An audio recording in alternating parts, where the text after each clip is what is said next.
నమస్తే అండి. నేను అపరాజిత 19. నేను మీకు హేమకూట కొండ గురించి వివరిస్తానండి. ఇది 30 దేవాలయాల సముదాయం అండి. ప్రధానంగా ఇది గత విజయనగర చరిత్రకు నిదర్శనము. ఇవన్నీ క్రీస్తు శకము 9వ శతాబ్దం నుండి 16వ శతాబ్దానికి చెందినవి. ఈ ఆలయాలు ఒకటి ఏకకూట, ద్వికూట, త్రికూట గర్భగృహాలు, దేవతామూర్తులు కలిగి ఉన్నాయండి. ఇవి పూర్వ హంపి విజయనగర నిర్మాణ శైలికి గొప్ప ఉదాహరణలు. స్థలపురాణం ప్రకారము మృదు స్వభావుడు నిరపామయుడు అయిన విరూపాక్షుడు లేదా పరమశివుడు ఒకసారి ప్రశాంతంగా లోతైన ధ్యానంలో ఉన్నారు. దేవతలు పార్వతీదేవిని లేదా పంపాంబికాదేవిని పరమశివుడిని వివాహము చేసుకోవలసిందిగా ప్రార్థించారు. కానీ ఆ సమయంలో శివుడు హేమకూట పర్వతము వద్ద దీర్ఘమైన జ్ఞానములో మునిగి ఉన్నారు.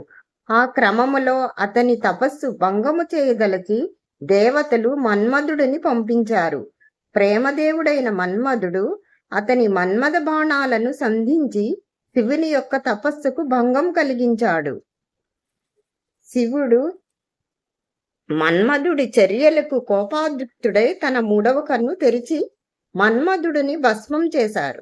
అప్పుడు శివుని యొక్క 3వ కన్ను నుండి జ్వాలల కారణంగా హేమకూట కొండల మీద రాళ్ళు, బండరాళ్ళు కూడా కరిగి కొండ అడుగులకి చేరుకుని ఒక కొలనుగా ఏర్పడినది.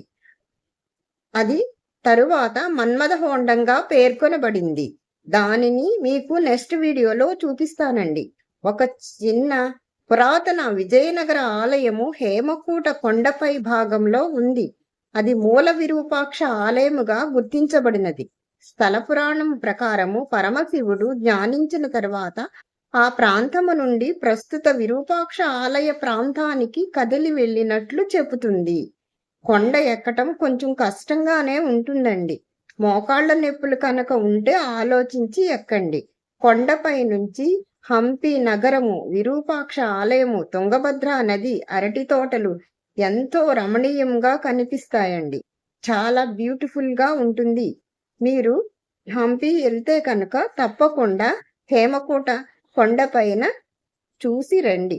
నా వీడియోస్ కనుక నచ్చితే సబ్స్క్రైబ్ చేసి కామెంట్ చేసి షేర్ చేయండి.